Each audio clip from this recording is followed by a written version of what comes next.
현의 살수입니다. 네, 기사 같이 보시죠. 절벽에서 붙잡은 손을 놓아라. 정세균, 이재명 만나 결단 촉구입니다. 어제 정세균 전 총리와 이재명 대표가 만났습니다. 만나서 무슨 얘기를 했는지 보고 오실까요? 여기 타돌아서 공동선거위원장 요청한 건 맞나요?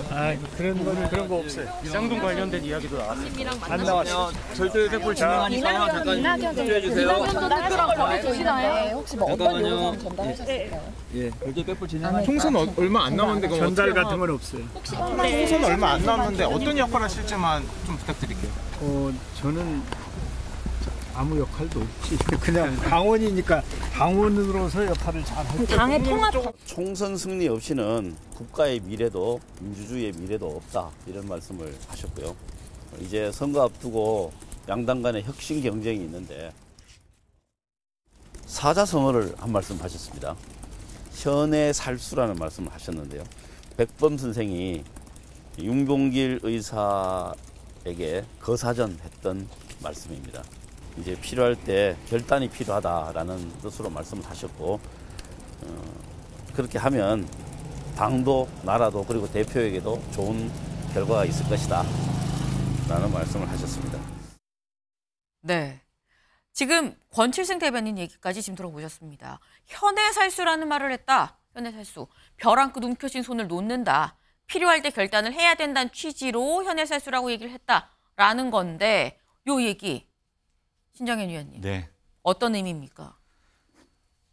당대표의 자리에서 물러나 통합을 위한 비대위를 새롭게 설치하는 것이 맞다라는 말을 저렇게 어려운 말로 돌려서 하신 것 같습니다.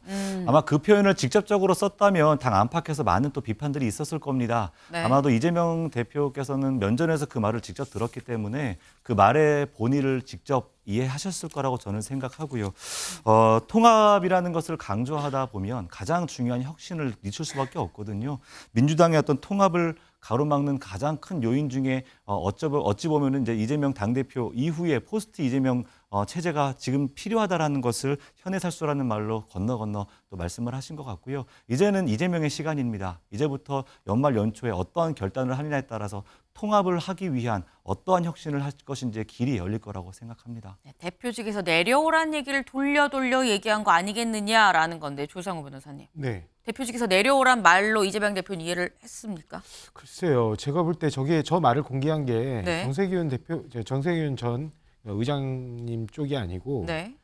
권칠승 수석 대변인께서 하신 걸 보면 네. 그러니까 좀 뼈를 깎는 쇄신을 해라 정도로 이해하는 게 맞는 것이지 저걸 뭐 당대표직을 물러나라 쇄신이다. 뭐 이런 의미로 보여지지는 않습니다.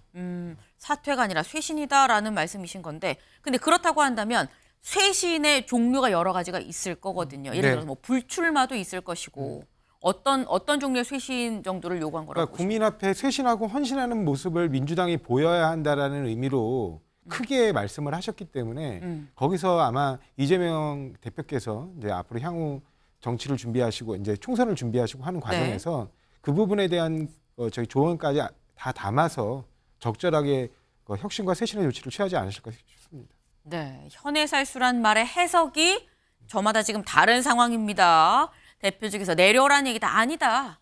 그냥 큰 틀에서 쇄신하라는 얘기다라는 걸로 나뉘고 있는데요.